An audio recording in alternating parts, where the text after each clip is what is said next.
Hello everyone and welcome back to Math Bolt Master. আৰম্ভ কৰো আমাৰ আজিৰ সেশনটো। তো আজিৰ সেশনটো হ'ব এটা প্ৰেক্টিস সেশন। তো আমি কি কৰিম আমাক কিছুমান এক্সপোনেন্টস দিয়া থাকিব সেই এক্সপোনেন্টসবোৰক আমি প্ৰপাৰ্টি ইউজ কৰি পেলাই মাল্টিপ্লাই কৰিবলৈ চেষ্টা কৰিম। So let us begin. Question number 1. Simplify. Rewrite the expression in the form 5 to the power n. তো আমাক ইয়াতে দুটা এক্সপোনেন্ট দিছে। এই দুটা এক্সপোনেন্টক কি কৈছে আমাক সিম্পল এইটো ফৰ্মত লিখিব দিছে। তাৰ মানে 5 to the power 2 multiplied to 5 to the power 5 আমি এটো সিম্পলিফাই কৰি পেলাই কি লিখিম যেহেতু দুইটাৰে সেম টু সেম আছে 5 and 5 তো আমি ইহত দুইটাৰ পাৱাৰটোক এড কৰি দিব পাৰিম 2 + 5 তো এইটোই দিব কিমান 5 to the power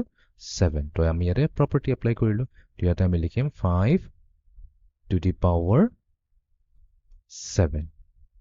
এটা আহি যাব আমাৰ 7 ওকে এতিয়া আমি চাও নেক্সট কোৱেশ্চনটো লৈ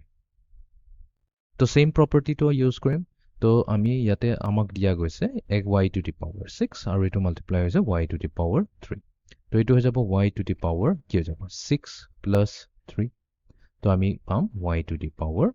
9 তো ইয়াতে আমি টাইপ কৰি দিম y তো আছে y আপু ইয়াপা আমি এক্সপোনেন্টটো লৈ লম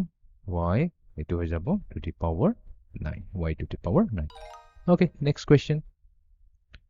6 to the power 5 দিয়া আছে very interesting question এবাৰ ইয়াতে দিছে 6 to the power 5 equals to 6 to the power x into 6 to the power 4 x or value কি হ'ব very interesting question তো আমাক দিছে 6 raised to the power 5 আৰু এফালে right hand side দিছে 6 to the power x multiplied to 6 to the power 4 এটা right hand side left hand side to যেনেকৈ আছে তেনেকৈ থাকক 6 to the power 5 এটা right hand side যদি চাও এটা দুইটাতে 6 6 আছে তো আমি কি কৰিম পাৱাৰ দুটাক এড কৰি দিম x + 4 তো এতিয়া 6 and 6 দুইটা কমন হৈ গ'ল যদি ইয়াতে এটা প্ৰপাৰ্টি আছে এক্সপোনেন্টছৰ যদি লেফট হ্যান্ড এন্ড ৰাইট সাইডৰ আমাৰ যদি এই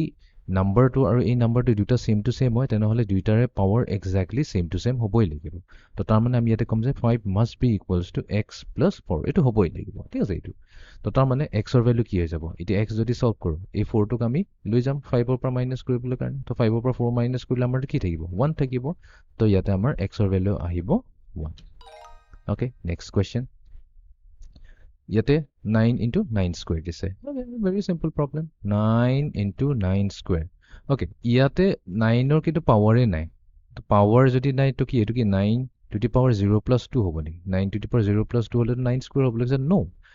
eko jodi dia nai to ami yate kobo lagibo je yate actually ase 1 to ami nilikho ঠিক আছে 1 টো আমাৰ লুকাই থাকে তো তাৰ মানে ইয়াতে একচুয়ালি 0 নহয় ইয়াতে 1 আছে তো 1 + 2 কৰিলে আমাৰ কি আহিব 3 আহিব তো তাৰ মানে 9 to the power 3 হ'ব আমাৰ ফাইনাল আনসাৰ তো ইয়াতে আমি লম 9 আৰু ইয়াতে আমি লিখিম to the power এটো হৈ যাব আমাৰ 3 to the power তো ইয়াতে আহিব 9 to the power 3 okay it's select কৰা 3 ওকে তো এটো আসলে আমাৰ আজিৰ প্ৰেক্টিস সেশনটো যত আমি এক্সপোনেন্ট কেটামান দি আছিল আৰু এক্সপোনেন্ট কেটাক আমি মাল্টিপ্লাই কৰিলো ইউজিং আমাৰ properties তো এটো আসলে আমাৰ আজিৰ সেশনটো see you in the next session thank you